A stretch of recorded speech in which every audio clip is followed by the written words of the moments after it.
வார்த்தை சொன்னாலும் நறுக்குன்னு சொன்ன மாதிரி இருக்கணும் ஹஜ்ரத் அப்படின்னு நம்ம பல பேர் கேட்குறோமா இல்லையா? அந்த 4 வார்த்தை தான் நம்முடைய துவாவுக்கு அங்கீகாரத்தை பெற்றுத்தரக்கூடிய வார்த்தை, அல்லாஹினுடைய திருநாமங்களில் கட்டுப்பட்ட வார்த்தை. எது அந்த 4 வார்த்தை? கவனப்படுத்துங்கள். யா அலியு ஃபர்ஸ்ட், யா அலீமு, யா ஹலீம், யா அலியு, யா அதீம். அஸ்ஸலாமு அலைக்கும் வரஹ்மத்துல்லாஹி வபரகாத்துஹு. அன்புக்குரிய சகோதர சகோதரிகளே, நம்ம எல்லாத்துக்குமே ஆசை என்ன தெரியுமா? ஆசை, நம்ம பல நேரங்கள் அல்லாட்ட கையேந்தி துவா செய்கிறோம். தொழுதுட்டு துவா செய்கிறோம், தஹஜ்ஜுதில் துவா செய்கிறோம், திக்ரு செஞ்சுட்டு துவா செய்கிறோம், தான தர்மம் செஞ்சுட்டு துவா செய்கிறோம், ஃபரதான தொழுகைக்கு பின்னாடி துவா செய்கிறோம், உம்ராவுக்கு போனால் துவா செய்கிறோம், ஹஜ்ஜுக்கு போனால் துவா செய்கிறோம், நிறைய இடத்துல துவா செய்கிறோம். எல்லாத்துக்கும் என்ன ஆசை அப்படின்னா, அந்த கேட்குற துவானா கபூலியத் ஆயிரும்னு ஆசை இருக்காதா? பின்ன அந்த எண்ணத்தில் தான் நம்ம துவாவே செய்கிறோம் இல்லையா? எப்படியாவது கிடச்சிரும், எப்படியாவது அல்லாஹ் எனக்கு கண்ணை திறந்துருவான், என் வழியில் ஒரு ஒரு தெளிவு கிடச்சிரும் அப்படின்ற நம்பிக்கையில் தானே துவா செய்கிறோம். இப்போ கிடைக்கணும், எல்லாருக்கும் அதுதான் ஆசை, கிடைக்கணும். இன்றைக்கி நான் சொல்லித்தரக்கூடிய விஷயம் நிச்சயமாக உங்களுடைய துவாவை உங்களுக்கு கிடைக்க செய்யும். நீங்கள் கேட்ட கோரிக்கையை உங்களுக்கு பெற்றுத்தர வழிவகை செய்யும். அது என்ன காரியம், அதை மட்டும் இந்த காணொளியை தெரிந்து கொள்வோம். முழுமையாக பாருங்கள், சிறந்த பலன் உங்களுக்கு கிடைக்கும் என்று நான் நம்புகிறேன். 4 வார்த்தை. என்ன வார்த்தை லாஸ்ட்டாக சொல்லுவேன். அந்த 4 வார்த்தையை உங்கள் துவாவில் நீங்கள் ஜாயின் பண்ணிட்டா போதுமானது. உங்கள் துவா பவர்ஃபுல்லான துவாவாக ஆயிரும், அல்லாட்ட அங்கீகாரம் பெற்ற துவா ஆயிரும். அதுக்கு முன்னாடி ஒரு விஷயம் தெரிஞ்சுக்கங்க, எப்பொழுதுமே துவா செய்யும் பொழுது இது கிடைக்குமா கிடைக்காதா, அல்லாஹ் தருவானா தரமாட்டானா, இதெல்லாம் எங்கே அல்லாஹ் தரப்போகிறான், எனக்கெல்லாம் எங்கே பதில் கிடைக்க போகுது, நம்மெல்லாம் துவா செஞ்சால் கபூலியத்தாகுமா அப்படின்ற குறைந்த மதிப்பீடோடு நீங்கள் துவா செய்யக்கூடாது. முதல்ல ஃபதுல்லாஹ வஅன்தும் மூகினூன பில் இஜாபா, ஹதீஸிலே வந்திருக்கிறது. நீங்கள் உங்களை படைத்தவனிடத்திலே நீங்கள் துவா செய்யுங்கள். எப்படி கேட்கணும் தெரியுமா? அல்லாஹ் உங்களுக்கு பதில் கொடுப்பான் அப்படின்ற 100% நம்பிக்கையோடு கேட்கணும். நம்மளுக்கு பதில் சொல்லாமல் யாருக்கு சொல்ல போகிறான் பதில், நம்மளுக்கு பதில் சொல்லாமல் யாருக்கு அல்லாஹ் சொல்ல போகிறான் அப்படின்ற நம்பிக்கையில் கேட்கணும் அப்படின்னு ரசூலுல்லாஹ் கற்றுக் கொடுத்தாங்க. பொதுவாகவே துவா செய்யும் பொழுது அடிப்படை விஷயம் இது, அடிப்படை விஷயம். நம்ம கேட்டால் அல்லாஹ் தருவாங்க, நம்மளை விட்டுற மாட்டான். நிச்சயமாக அல்லாஹ் அந்த கோரிக்கையை நிறைவேற்றுவான், நிச்சயமாக அந்த கஷ்டத்தை அல்லாஹ் போக்குவான், நிச்சயமாக அந்த இடைஞ்சலை அல்லாஹ் நீக்குவான், நிச்சயமாக அந்த நஷ்டத்தை அல்லாஹ் ஈடு செய்வான், நிச்சயமாக அல்லாஹ் நம்ம போட்ட முதல்ல ரெட்டிப்பாக பன்மடங்காக திருப்பி தருவான், நிச்சயமாக நம்ம வாழ்க்கையில் முன்னேற்றத்தை தருவான், நிச்சயமாக நமக்கு அல்லாஹ் கல்வியை கொடுப்பான், படிச்சிருக்கோம் நிச்சயமாக நமக்கு வேலையை தருவான், பெற்று வச்சிருக்கோம் பிள்ளைங்களை நல்லபடியாக வளர்த்து கொடுப்பான் அல்லாஹ், நிச்சயமாக நம்ம பிள்ளைகளுடைய எதிர்காலத்தை அல்லாஹ் சூனியமாக ஆக்கிற மாட்டான். இப்படி நம்பிக்கை இருக்கணும். என்ன அப்படின்னு அறநம்பிக்கையோடு கேட்டிங்கன்னா, அவநம்பிக்கையோடு கேட்டிங்கன்னா அது அப்படி தான். இது அடிப்படையாக புரிஞ்சுங்க. இதுக்கு பின்னாடி உங்கள் துவா எப்போ செஞ்சாலும் துவாவில் கவனிக்கப்பட வேண்டிய மிக முக்கியமான விஷயம், முதல்ல அல்லாஹ்வை தஸ்பீ செய்யணும், அல்லாஹ்வை புகழணும், அல்ஹம்துலில்லாஹி ரப்பில் ஆலமீன் சொல்லி தான் உங்கள் துவாவை ஸ்டார்ட் பண்ணணும். 2வது விஷயம் கவனிக்க வேண்டியது, அல்லாஹ்வின் ரசூல் முஹம்மது ஸல்லல்லாஹு அலைஹி வஸல்லம் ஸலவாத்து சொல்லணும். அதுக்கு அடுத்து தான் உங்களுடைய கோரிக்கையை கேட்கணும். நேராக போன உடனே யா அல்லாஹ் எனக்கு அதை கொடு இதை கொடு, முதல்ல என்ன செய்யணும், முதல்ல அல்லாஹ்வை புகழணும். 2வது அல்லாஹ்வினுடைய தூதர் முஹம்மது ஸல்லல்லாஹு அலைஹி வஸல்லம் அவர்கள் மீது ஸலவாத்து சொல்லணும். அதுக்கு பின்னாடி உங்கள் கோரிக்கையை கேட்கணும். கேட்கறதுக்கு முன்னாடி நம்பிக்கையாக 100% யக்கீனோடு கேட்கணும். இந்த 3ஐயும் நீங்கள் வச்சுக்கிட்டு துவாவில் ஒரு 4 வார்த்தையை சேர்த்துங்க, முடிஞ்சு போச்சு. நிச்சயமாக அல்லாஹ் அந்த துவாவை கபூல் செய்வான். இப்படி நினச்சிக்காதீங்க, தப்பான விஷயங்களை கேட்டுட்டு ஏன் எனக்கு தரலன்னு யோசிக்கக்கூடாது, அல்லாஹ் தடை செய்த விஷயத்தை கேட்டுட்டு ஏன் எனக்கு அல்லாஹ் தரலன்னு யோசிக்கக்கூடாது. தப்பான விஷயத்தையோ தடை செய்யப்பட்ட விஷயங்களையோ கேட்டால் அது கேட்காத மாதிரி தான். நீங்கள் அதெல்லாம் கேட்டுட்டு எனக்கு பதில் கிடைக்கலன்னு யோசிச்சுட்டு இருக்கக்கூடாது. புரியுதா உங்களுக்கு? அப்போ இந்த விஷயத்தை கவனத்தை கொள்ளணும். எனவே அன்பான சகோதரர்களே, ஹஸரத் அலா இப்னுல் ஹதரமி அப்படின்னு ஒரு சஹாபி இருந்தாங்க. அந்த சஹாபி சொன்ன வார்த்தை தான் இது. அல்லாஹ்வுடைய திருநாமங்களில் 4 முக்கியமான திருநாமம். அதை சொல்வதின் வழியாக நம்முடைய துவா பவர்ஃபுல்லாகுது. இந்த அலா இப்னுல் ஹதரமி என்ன செஞ்சாங்க அப்படின்னா, இந்த 4 வார்த்தையை சொல்லி துவா செஞ்சாங்க. ஒரு பாதை வழியாக ஒரு பெரிய ஊருக்கு படை திரட்டி போய்கிட்டு இருக்காங்க. கொண்டு போன தண்ணீர்லாம் காலியாக போச்சு. குடிக்கிறதுக்கும் தண்ணி இல்லை, குளிக்கிறதுக்கும் தண்ணி இல்லை, ஒது செய்கிறதுக்கும் தண்ணி இல்லை. இப்போ படையினுடைய மற்ற சக வீரர்கள் வந்து சொன்னாங்க, தளபதி அலா இப்னுல் ஹதரமிட்ட சொன்னாங்க, தண்ணி இல்லை, குடிக்க தண்ணி இல்லை, ஒது செய்ய தண்ணி இல்லை, எப்படி அப்படின்னு கேட்டாங்க. உடனே தொழுதுட்டாங்க 2 ரக்காயத். எப்பொழுதுமே இறைவனின் உதவி உங்களுக்கு நேரடியாக வேண்டும் என்று விருப்பப்பட்டால் நீங்கள் கையில் எடுக்க வேண்டிய முதல் சாதனம் தொழுகை. தொழுகையின் வழியாக நீங்கள் அல்லாஹ்விடத்தில் உதவியை எதிர்பாருங்கள் என்று திருக்குர்ஆன் சொல்லுது.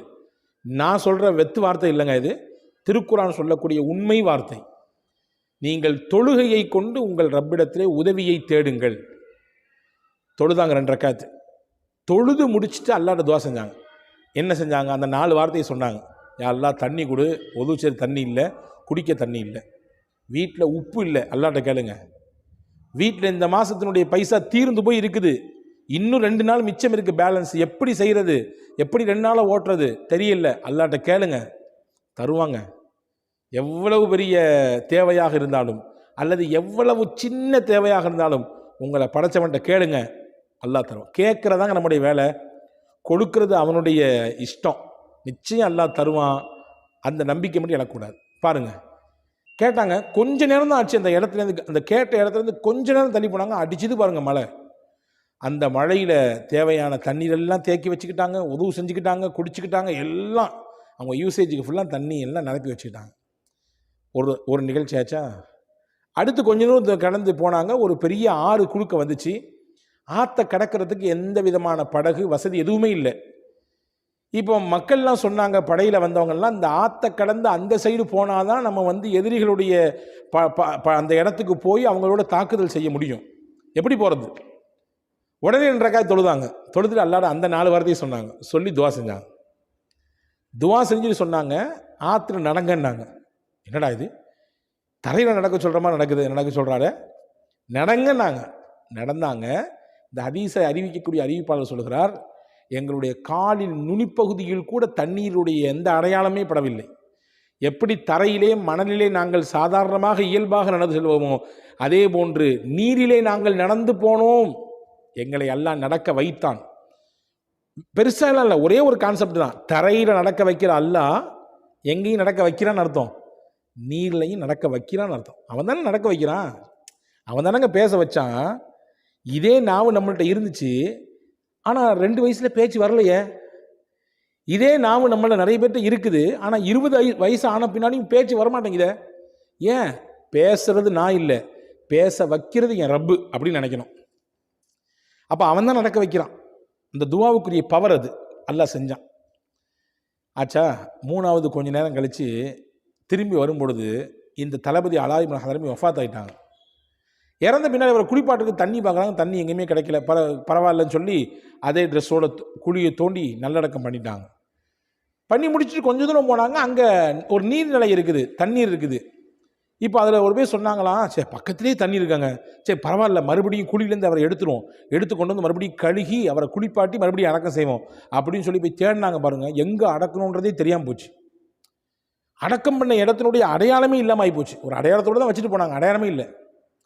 இப்போ அந்த கூட்டத்தில் ஒருத்தர் சொன்னாரா, நீங்கள் அந்த பாடியெல்லாம் தேடாதீங்க, ஏன்னா அவர் துவா செஞ்சுருக்காரு. என்ன துவா செஞ்சுருக்காரு தெரியுமா? யா அல்லாஹ், நான் இறந்து போய்விட்டால் என்னுடைய உடலை நீ மறைத்து விடு, இன்னும் என்னுடைய ஔரத்தை, என்னுடைய மறைவிடத்தை யாரும் பார்க்காத விதத்திலே என்னுடைய நிலையை நீ ஆக்கிவிடு என்று துவா செய்திருக்கிறார். எனவே அவருடைய துவாவினுடைய அந்த பவர், அல்லாஹு தஆலா அவருடைய உடலை என்ன செஞ்சுட்டான்? மறைச்சிட்டான். எனவே நீங்கள் அவரும் அந்த துவாவை செய்யும் பொழுது அந்த 4 வார்த்தையை சொல்லி தான் துவா செஞ்சார். எப்போதுமே துவா செய்யும் பொழுது எப்படி அந்த 4 வார்த்தையை சொல்லுவாரோ அதே 4 வார்த்தையை சொல்லி தான் துவா செஞ்சுருக்காரு.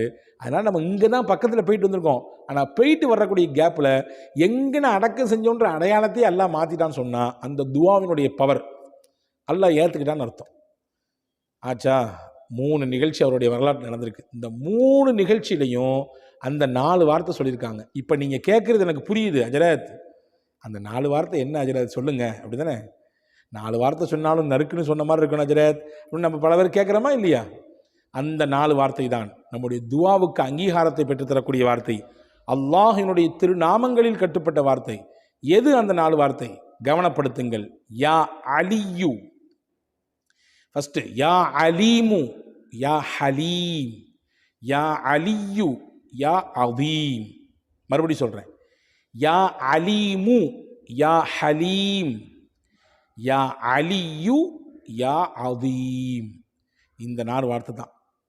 அலீம்னா அறிந்தவன், ஹலீம்னா இரக்கத்திற்குரியவன், அலியுனா உயர்ந்தவன், அதீம் அப்படின்னா மகத்தானவன். இது எல்லாத்துக்கும் பொருந்தக்கூடியவன் அவன் ஒருத்தன் தான், அல்லாஹ் மட்டும்தான்.